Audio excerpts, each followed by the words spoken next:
صدر محترم اور معزز حاضرین، السلام علیکم۔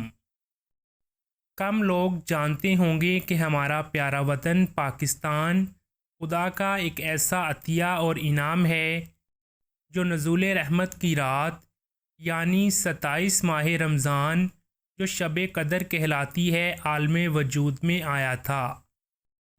جی ہاں، اتفاق سے 14 اگست 1947 کا دن 27 ماہ رمضان کو آیا تھا۔ گویا پاکستان کا تحفہ اللہ پاک نے بھی لیلۃ القدر کو عنایت فرمایا تھا، جو انتہائی نیک شگون بات ہے۔ میرے خیال میں 14 اگست یا 27 ماہ رمضان کو اللہ تعالیٰ کے فرشتے آسمان کی بلندیوں سے اترے اور ایشیا پر ایک نئے ملک کی لکیر کھینچ گئے۔ ایسا ملک جس کے بانیوں اور باسیوں نے تحریک پاکستان کے دوران کئی بار اپنے اللہ سے یہ عہد باندھا کہ اس ملک پر ہم اپنے مالک رب الکریم اور اپنے پیارے نبی صلی اللہ علیہ وسلم کی شریعت کا نفاذ کریں گے۔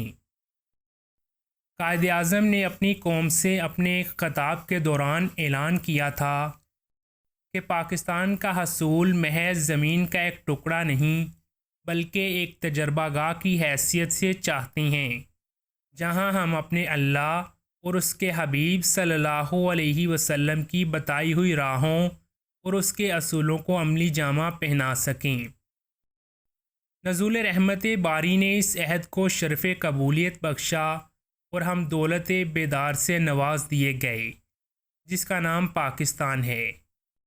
صدر محترم، سچ تو یہ ہے کہ بر صغیر کے مسلمانوں نے کوئی 200 سال تک یہ خواب دیکھا تھا اور اس خواب کی تعبیر دیکھنے کے لیے کئی خون ریزہ جنگیں بھی لڑیں۔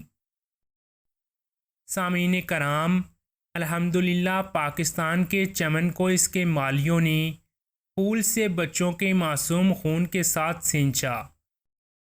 اس گلستان کی آبیاری ہزاروں بے گناہ نوجوانوں اور بزرگوں کے رنگین لہو سے کی گئی۔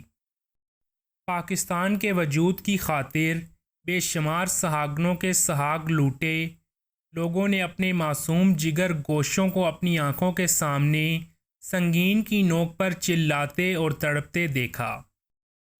صدر محترم، میرے قائد نے ایک دفعہ اپنی قوم سے خطاب کے دوران فرمایا تھا کہ پاکستان ایک باغ کی مانند ہے اور ہم پاکستانی اس باغ کے مالی، لہٰذا ایک فرض شناس باغباں کی حیثیت سے ہمیں اس پاک چمن کی حفاظت کرنی ہے اور آبیاری کا فرض خلوص و محبت سے انجام دینا چاہیے۔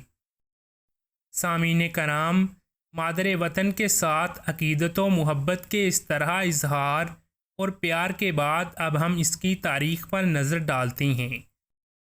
لوگ عموماً تحریک پاکستان کو 23 مارچ 1940 سے 14 اگست 1947 7 سالوں میں مقید کرتے ہیں، حالانکہ ایسا نہیں ہے۔ پاکستان کا قیام صرف انہی 2 تاریخی ایام کی تخصیص کا محتاج نہیں۔